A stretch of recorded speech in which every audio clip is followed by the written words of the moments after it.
3, 2. Yay! And the countdown. Here we are. Yay!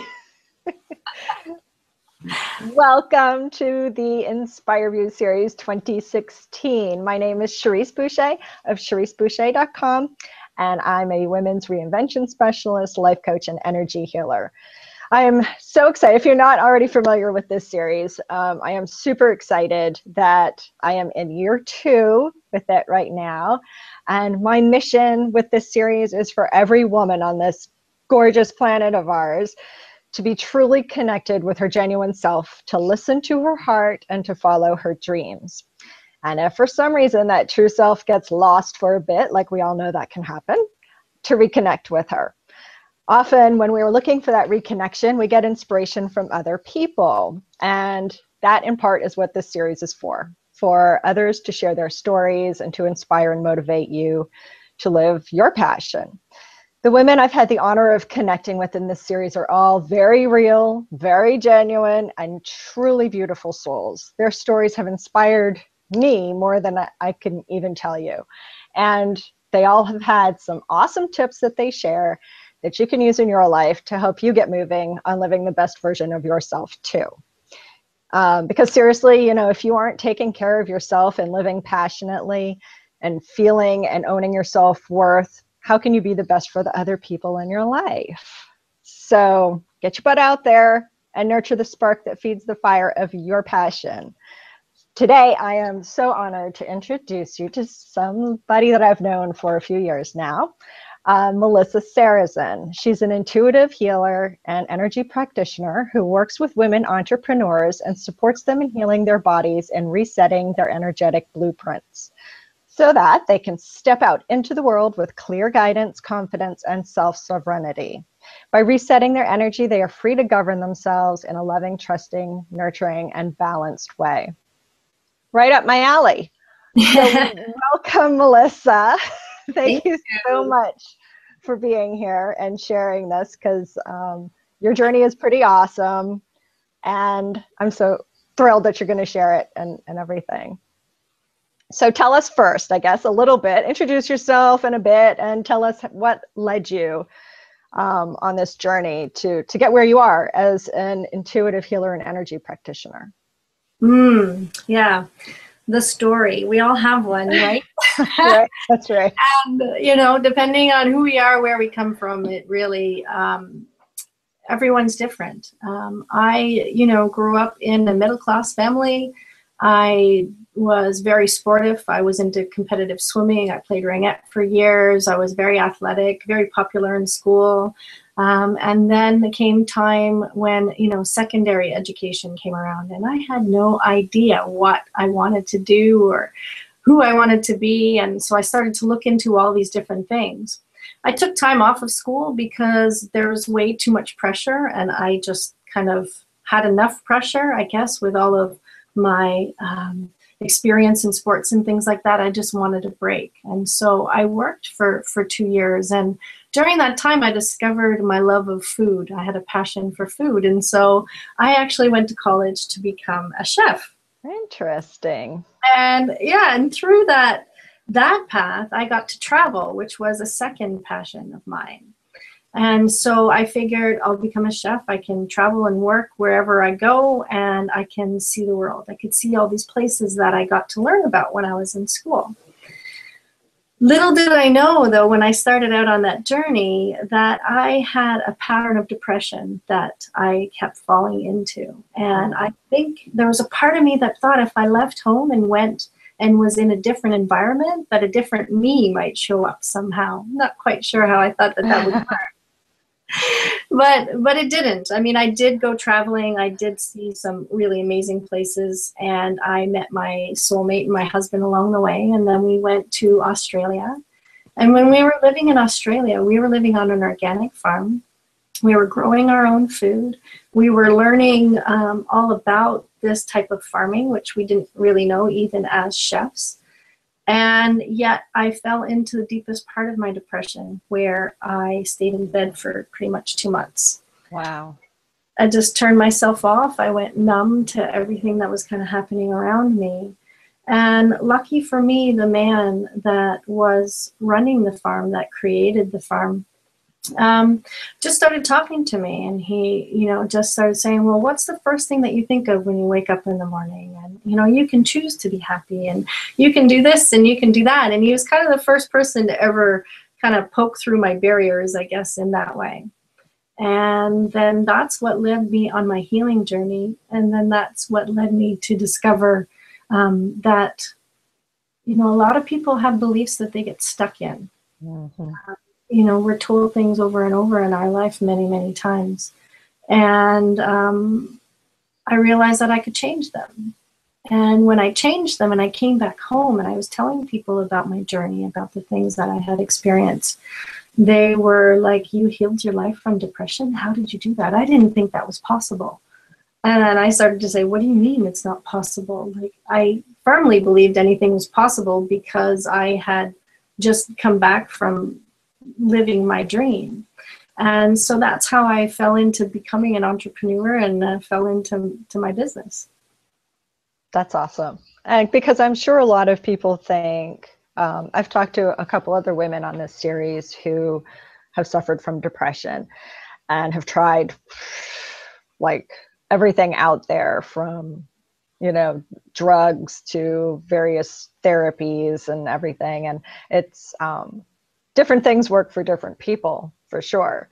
But I think unfortunately, it's my own personal opinion, that people look to medication first, when I think if you kind of work within, that might make lasting change and stronger changes. Mm-hmm. Yeah, absolutely. The way that I kind of woke up to myself was that this man, Mark, he said, well, why don't you just try taking Prozac for a little while so you can remember what it feels like to be happy? And I was like, wait a second, I am happy. What the heck's going on here? And I kind of just woke up to this realization that maybe I wasn't as happy as I thought or I could be. And I was never one to go to medication first. I took really good care of my body. And so I started to look for different things. And he had introduced me to Reiki. Mm-hmm. And which so we both love. Yes, absolutely. We both absolutely love.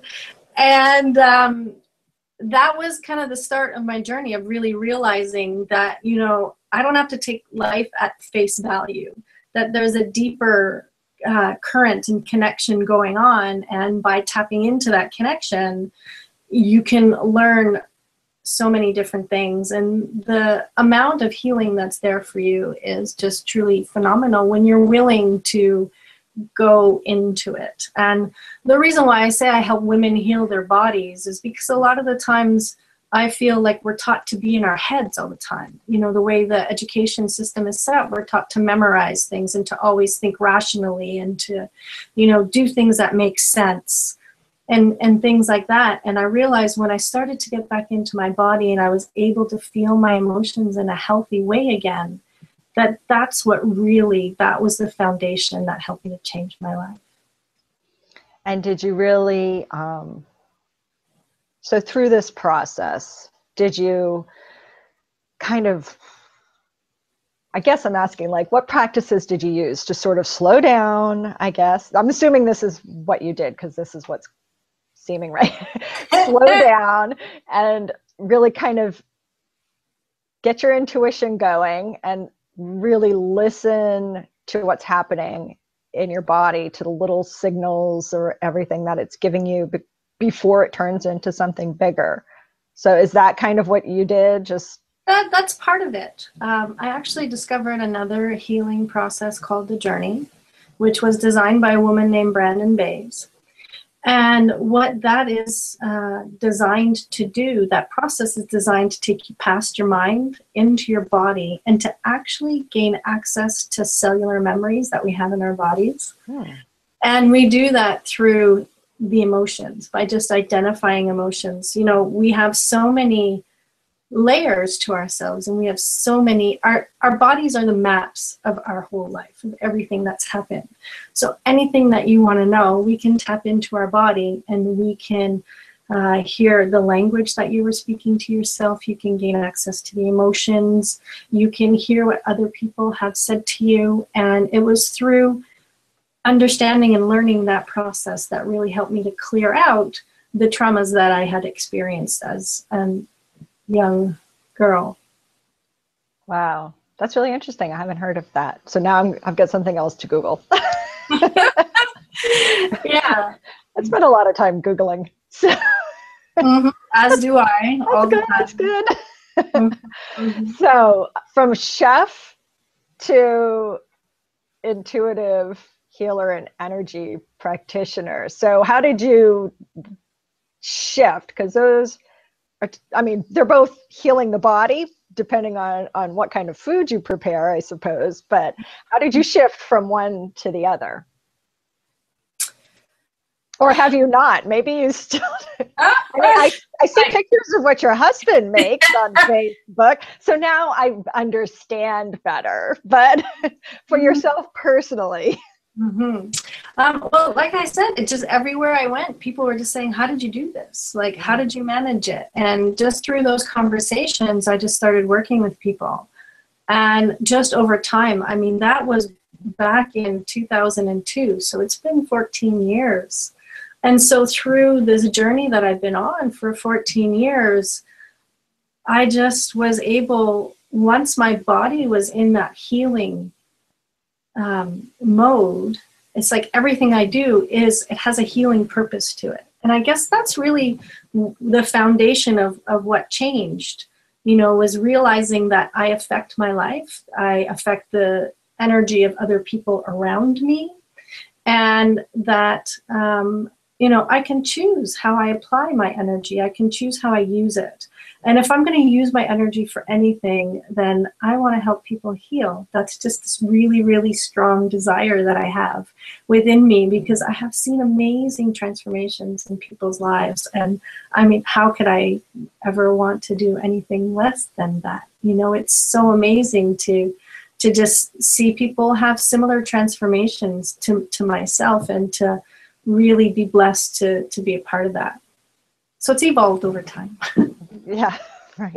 As most things. And so really this has become your authentic self, because it's your voice. It's your inner voice. This is who you are now.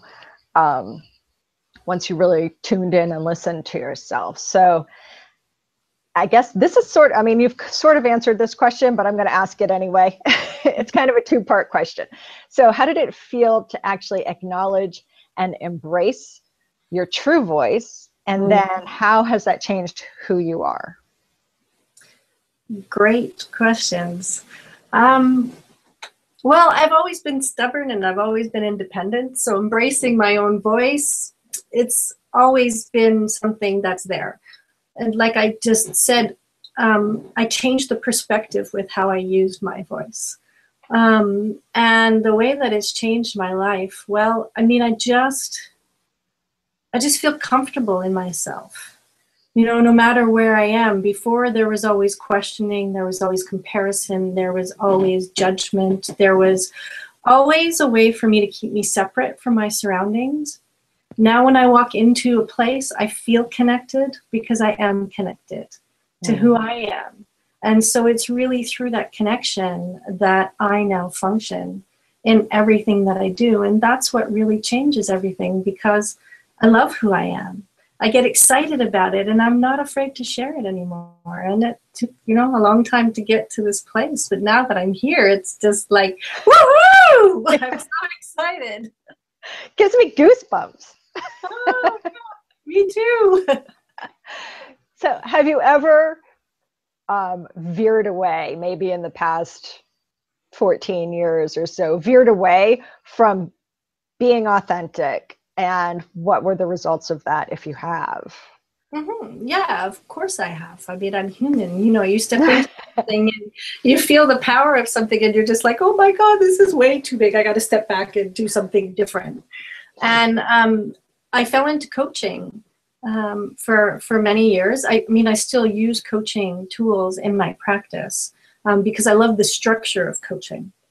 healing, you know, when you are an intuitive healer, it's sometimes hard to bring structure or tangibility to what you're doing. And so coaching gave me that. And I veered away from the healing in that I was working with entrepreneurs, but I was working with them more on their business and the structure of their business.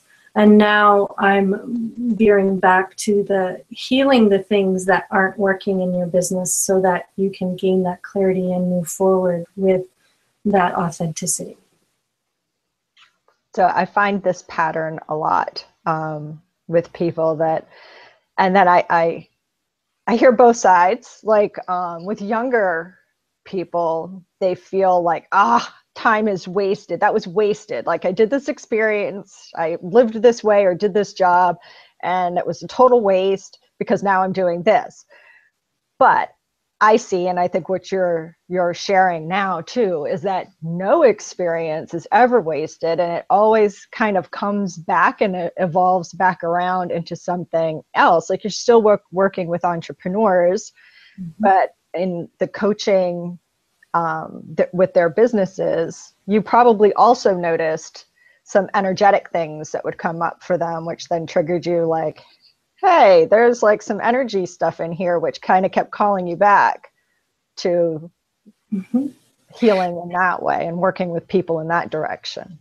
Yeah, absolutely. I mean, I think we believe somehow, we must have a belief or a consciousness that there's a straight line to get somewhere. And I mean, life's not like that. Life is messy. You know, I mean, in between the time of healing from depression, we moved from Australia back to Canada. We moved to a different province. We had children. We bought houses. We made new friendships. I mean, all of those experiences have really brought me to where I am today. You know, the chefing taught me amazing organization skills that I am thankful for every single day. If I even fall into overwhelm for a second, I'm like, okay, I need to organize this in a better way so that it's more grounded. Mise en place. Set all your ingredients ready ahead of time, right? Yeah. So you're not scrambling to do the recipe at the end.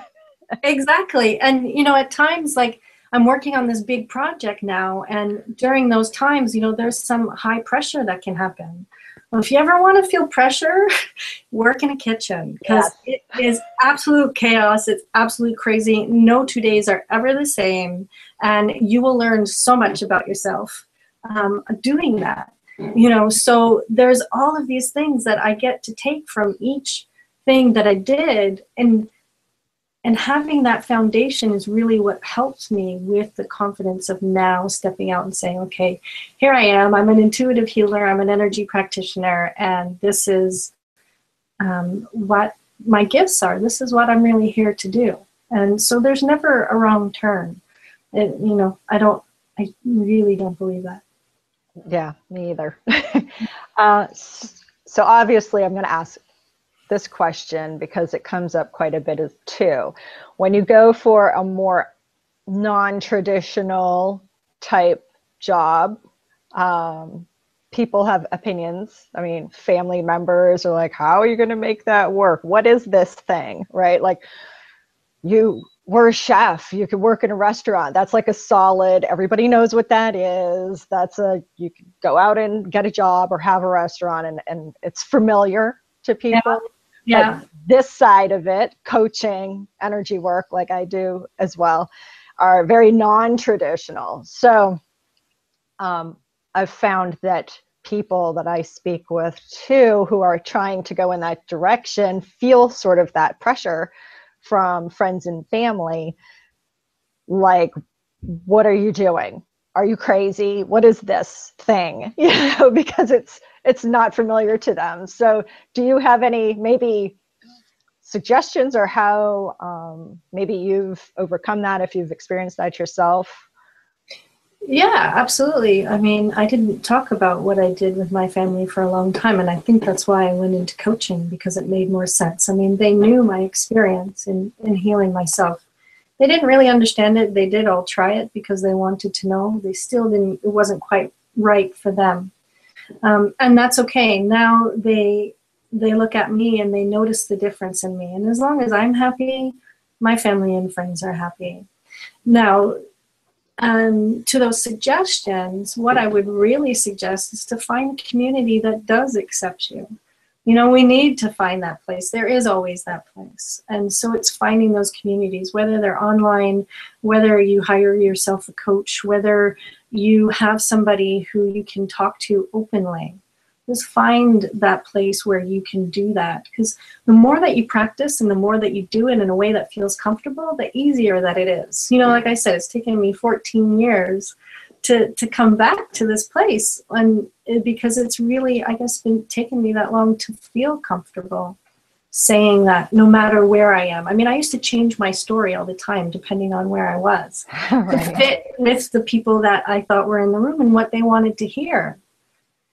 I don't do that anymore. I don't feel the need to, you know, because I am just fully being me, and I trust that. There's a trust factor that grows over time as well.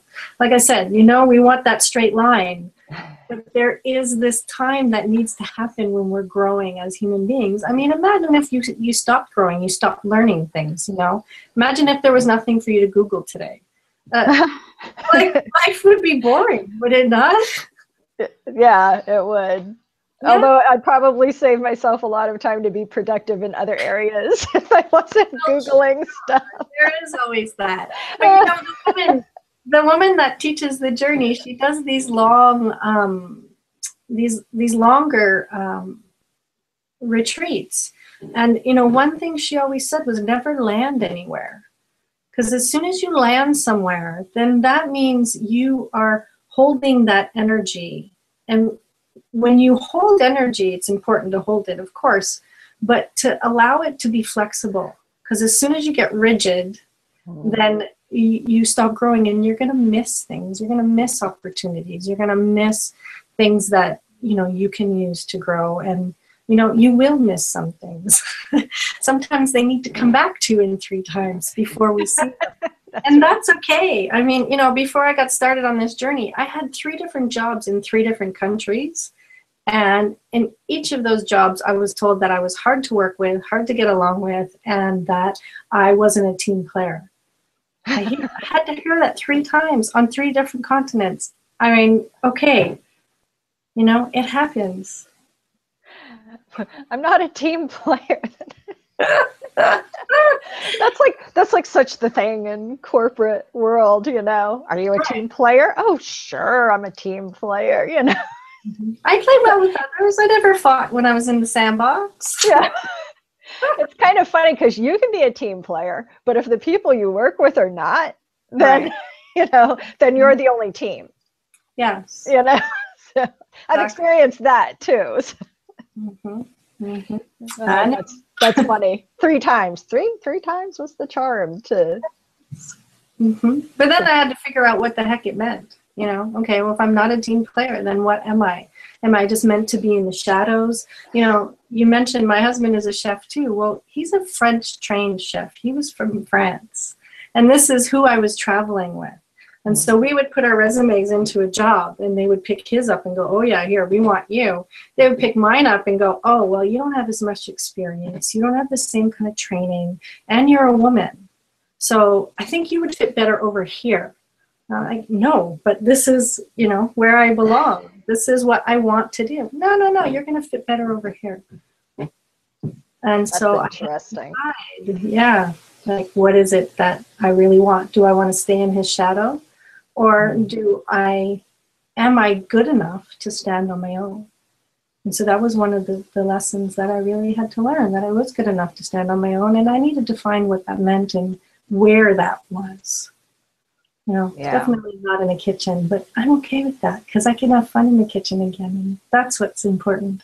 Right, bring the fun back while you're find yourself. And it doesn't happen overnight, obviously. I mean, you know, a lot of people try different things. Is this my passion? Is that my passion? You know, what does it mean if I'm not succeeding in what I'm doing right now? It takes a little time to marinate, I think. You know, things keep popping up. If you look back like over the span of your life, I mean, I know this is true for me, you know, things come back and they leave, and then they come back and then they leave, and then you're like, okay, I'm starting to see this pattern of something that keeps showing up and that I love to do or that I have an interest in. And I think it's the little teeny signs that it's not like a billboard comes and smacks you in the face all the time. It says, this is what you're going to do. Right. That would be too easy again. I would love it. I would love it. When you ask for the sign, can I just have a sign? And I want like the big billboard on like 95 to say, Cherrise, this is your sign, Yeah. They are there. I've had billboards talk to me and I'm like, whoa, that's pretty freaky. Asking, and then you go out and you see something and it's like, oh my God, that's exactly what I asked for this morning. And it's actually a billboard. That's crazy. Oh shit, what do I do now? But there's that timeline. Mark from the farm, he also said to me, one time, he's like, think about what you're experiencing right now in the timeline of your life. Is this going to be a big thing or is it going to be a small thing? Having 2 months where I stayed in bed and I wasn't able to function, well, that's 2 months out of my almost 44 years now. That's tiny. Right. It's really tiny. So how I feel and how I relate to that part of myself is how I choose. And I can give it as much energy or as little energy. I can give it loving energy or I can give it contrasting energy and create more drama. Right. And I think that's an important thing for people to hear, because often we all, it happens to everybody. You get stuck, you get in a rut, you fall into depression. Of course, there are different levels of that. And I don't claim to know any more than what I've experienced myself, which was nowhere near as drastic as it can be. Right. But it's important to sometimes hear somebody else say exactly what you said, like how big of a part of your life is that really going to be? Like, you've got this whole span of however many years ahead of you, and this glitch, that's happening at any particular time is just that. It's like this little bitty portion of the big picture. Exactly. Yeah, and sometimes we forget. I mean, when you're knee deep in the mud and experiencing your shit, it's hard to see past that point. But there's, once you experience and getting past that point the first time, then it gets easier the second time and easier the third time. And then you become a master at knowing how you need to do it. And that's what's really key. Knowing how I need to process something, knowing what I need to do in order to feel comfortable again. Right. And that's really important. Staying in tuned, like with yourself. Yeah, taking the time to honor yourself and give yourself that space so that you can say, okay, hey, what is going on? And what is it that I want to change? How is it that I might want to feel differently so that I can move forward and I can be that confident, playful, joyful, self-loving person that I want to be? We all want to be more loving. I truly believe that, it's just a matter of finding out how to get there for yourself. And it does begin with yourself, of course. Yeah, it does. It does. And so many people, sometimes not their whole life, but sometimes it's a good part of their life where they look outside of themselves for that. So do you personally maybe have some tricks of the trade or something to help people? Because, for somebody who's constantly looking outside of themselves for the love or the self-worth or the happiness or any part of their life, that are new to this whole concept of it's within you first and foremost. Yeah, absolutely. What I do is I help people recognize patterns. And so the easiest way to recognize a pattern is if you feel stuck, ask yourself, what's the primary emotion that I'm stuck in? You know, is it anger? Is it frustration? Is it overwhelm? And start from there, and then start looking. This is how we can use what happens outside of ourselves. Start looking to see, well, where is that frustration being generated? Where is this overwhelm being generated? And then just start kind of biting at it one piece at a time. Okay, well, if I do this differently, then what will happen? And experiment with it. You know, it takes, you know, many, many bricks to build a house, or just to build the foundation of the house. You know, and so we need to get all of those things in place firmly. And so by just looking at those emotions and using those emotions as your guide to see how are those showing up and what's going on outside of me and how can I change that within myself.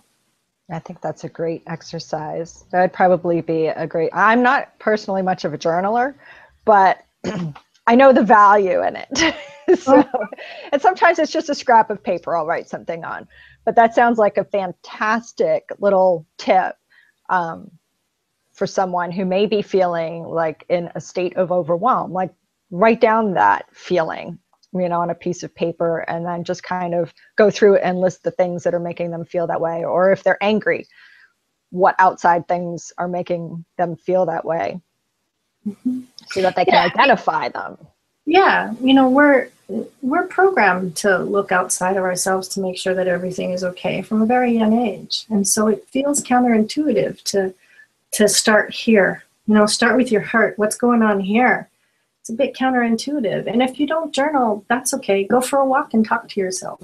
You know, you could go sit by the water and just listen to the sound of the waves and just watch as your thoughts carry you. You know, you don't necessarily have to write things down. It's just really being aware and to ask, you know, I use the word pattern because, you know, like I said, it took me 3 times to hear the same story about myself. Right. So what is it that you're hearing over and over again? That's a pattern. To your advantage. You know, say, okay, if I'm hearing it outside of myself, it's something that I'm holding. And we have to take responsibility for that. And I think that's the hardest part, is stopping yourself and saying, okay, there's something that I'm doing that is perpetuating this. And so this is what I'm going to look for. Yeah, it's important to realize that we have the choice. We have choices. We have the ability to change ourselves. We can't change other people to make them more how we want them to be, but we can change our perceptions, and we can change how we react to things, and we can work on that from our own little capsule that we're in. That will actually change the outside things that affect us and how we perceive things. Yeah, and once you realize that things outside are changing, that's when it gets exciting, because you know that you started this journey and that, you know, there's something else there that's better for you, and there's something else out there that's going to help you create more of what you want. You can have what you want. It is possible. But you're not going to get there sitting on your couch wishing for it, right? Exactly. It does take work. It does take sweat. It does take tears. Actions. Exactly. Yes, exactly. Yeah. Just notice I have some hair like sticking out over there. Okay. Total sidetrack. I'm distracted. I was distracted by looking at myself. I try not to look at myself in the videos. So you are working on an awesome new project all around this whole thing. So please do share, because it is coming up in March, right? Yes, it is coming up soon, March 21st until April 4th. And it's the Empower Your Intuition Video Summit. I'm going to be interviewing 21 experts, all in different areas of intuition. And we're going to be talking about how to use your feminine powers to become a flourishing leader in your life and in your business. And I'm really excited. I'm got some amazing people lined up. We're going to talk about different topics. We're going to talk about how intuition is related, how science can prove that it exists. We're going to talk about how to use it to co-create with spirit, with the angels, with the universe, with God, whatever word it is that you use to design the life that you want. We're going to talk about using appreciation, how healing works in that realm. We're just going to talk about a whole bunch of different things about that. Oh, that sounds fabulous. Fabulous. Because it encompasses everything from like your personal life to spiritual to business. So it sounds like it's going to cover everything. Yeah, absolutely. I'm a firm believer in covering everything because you take yourself into each one of those situations. And, you know, again, I'm a big believer in being who you are in each one of those situations, right? I used to be a shapeshifter. I used to try to fit into where I was going. Now I go as myself in all of those situations. And that's what's really completely turned things around for me and helped me to stand in this place that I'm in now. And builds your confidence. That's a big thing for people, especially if they're maybe transitioning from one profession to another, being confident about what you're doing. And I think that is all part of an intuitive exercise too. And surrounding yourself with people who are right there with you and cheerleading you and get what you're doing, make sure they get it. So much easier to do it in a community that gets, you know, where you are on your journey than it is to try to struggle through it by yourself. Absolutely. And nobody needs to these days. You know, it's not like if you live in some little teeny town in the Midwest or wherever that you can't find those people because the internet is right there. Yeah, absolutely. Yeah. It's so important. I know the value of that myself, in finding those people to support you, because it's great to have somebody if you're having one of those icky days or whatever, like we all do, where you're doubting yourself and you're like, what the heck? I'm sure you've had that. That's probably a good question for me to ask you. Like, if you've ever had those moments where you just feel like throwing in the towel and ditching the dream, like what brings you back around to coming back to that, your dream? Of course I've had those days. What brings me back around is just imagining what my life would be if I wasn't doing this. You know, I mean, either going back into the kitchen or doing something else. Well, what would that something else be? I can't imagine anything else. There's nothing else that I align with in such a way or that is as important to me. And so that's what really helps me to just keep going, just to keep continuing and to keep evolving and to, you know, not to give up. Yeah, I love that. I think you really feel it when you have those moments. If you ask yourself, like what you said, what would my options be, and kind of sit with that, and how does that feel like in your heart? Because if you pay attention, like the option of going back and working for somebody else in a restaurant or something, right? And if your heart feels like, all confined and squashed, you know, that's probably not the direction you want to go. And then if you ask yourself what you're doing now or whatever lights you up and you feel expanded and excited, then that is definitely what you should be pursuing. Yeah, and I mean, there are times when you have to go back to something to realize how much you've changed as well. There was a moment where I went back into the hospitality industry. I didn't go into the kitchen, but I was doing a waitress job because we needed the money. And I was absolutely amazed. That was probably the one job in my life that I left and people like gave me a party and said, oh my God, we're going to miss you so much. We enjoyed meeting you. You know, you're a wonderful person. That had never happened to me before. So, you know, it was a really good experience to know that I could go in, I could still work under that pressure, I could still use my skills to get to the point where I was really good at it, and that I enjoyed it. Even though it wasn't what I really wanted to be doing, I still found that joy factor in it. Mm-hmm. And that in itself is a huge gift, being able to find that joy no matter where you are. Because, you know, like we've been saying, things do take time. And over that time, there are going to be different things that you're going to need to do in order to get yourself where you want to be. Exactly. I come from a restaurant background too, and waiting tables is a love-hate relationship. And my ex and I owned a restaurant for a little while, and I love the connections.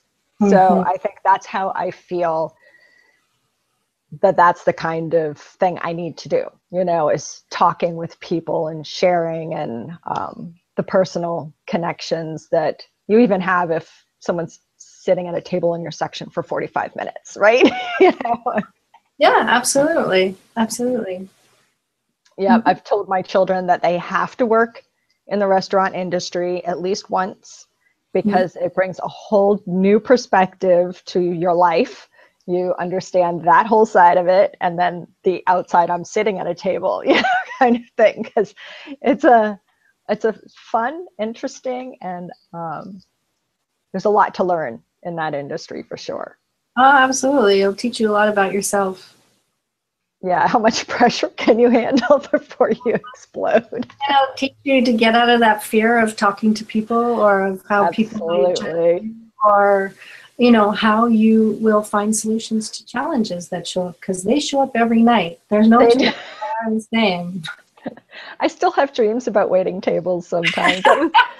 My first job when I was 14 was in a takeout seafood seasonal restaurant up in Maine. And so that was my first taste of it. And then years of in and out of the industry. But every now and then I'll still literally have a dream that I'm in the weeds. Yeah. My whole section was sat all wrong.